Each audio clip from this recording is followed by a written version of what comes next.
I lost my voice. I found out that I was adopted, and then Jam Master Jay gets shot and killed.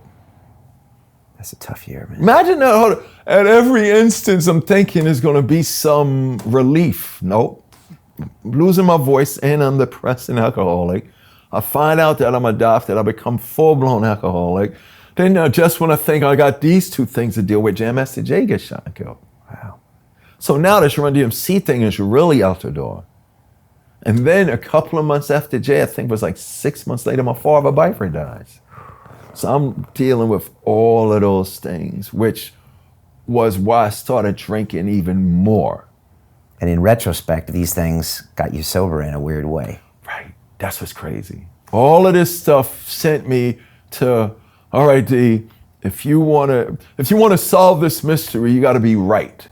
So I went to rehab to stop drinking, but it was in rehab where I discovered the most gangster thing anybody could ever do for themselves, and that's therapy.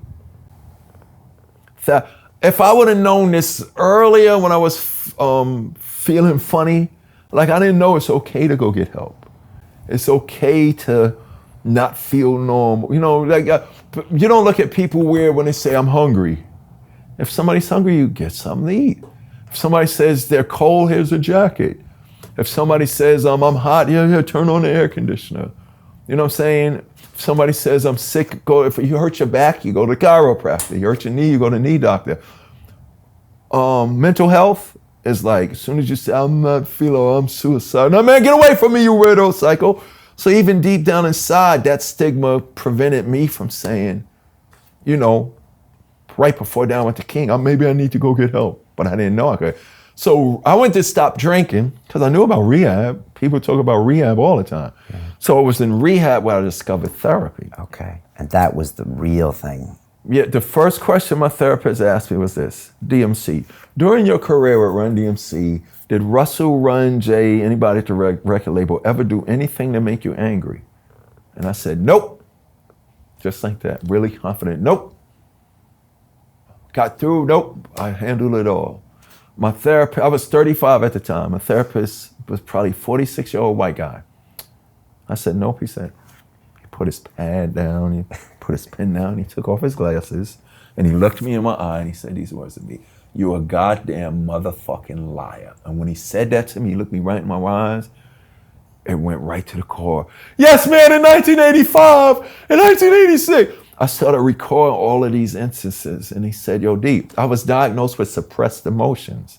Okay. What I was doing, and this has a lot to do with being an orphan and being adopted and stuff like that, but what I was doing was, my mindset was, I don't want to cause trouble. I want to fit in. I don't want to mess anything up. I don't want to lose this position.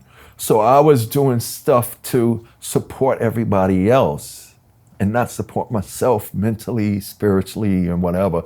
And when whatever I wasn't giving myself, I was replacing with the alcohol. Right, okay. So that's why, even as a kid, like when you're growing up, a lot of people start getting high because it's the cool thing to do. You want to fit in. I remember I smoked my first joint because everybody else wanted to do it and I want to fit in, stuff like that. But then I discovered I didn't like smoking weed because weed makes me think too much. And I've always watched people that smoke weed, they're always late, they lose stuff, they're sloppy, that's real funny.